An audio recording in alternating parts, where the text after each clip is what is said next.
There's a strange feeling you get when you land in Singapore for the first time. Everything feels controlled. The streets are clean. The trains arrive exactly on time. The buildings shine like they were built yesterday.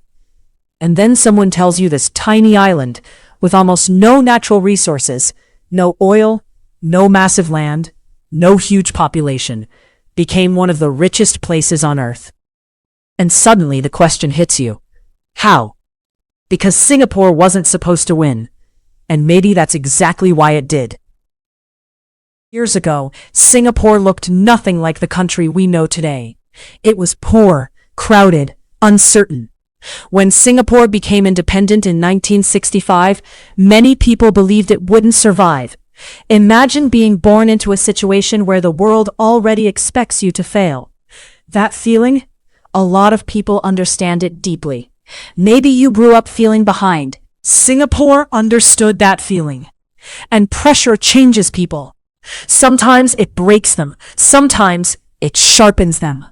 So instead of asking, "What do we have?" they asked, "What can we become?" That question changed everything. Most people spend their lives obsessed with what they lack. But survival forced them to think differently.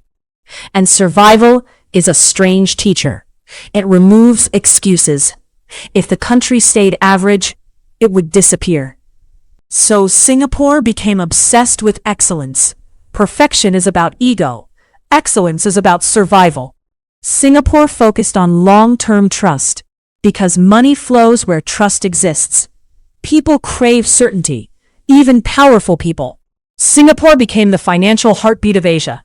Singapore became rich because it mastered positioning. A talented person in the wrong environment struggles for years. An average person in the right environment suddenly thrives. Singapore built a country where systems worked. Confidence attracted money. Money attracted talent.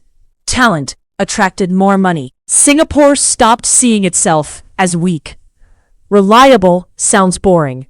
Until you realize reliability is one of the rarest forms of power on earth. Singapore's success also came with pressure. How many people today are chasing success because they genuinely want it?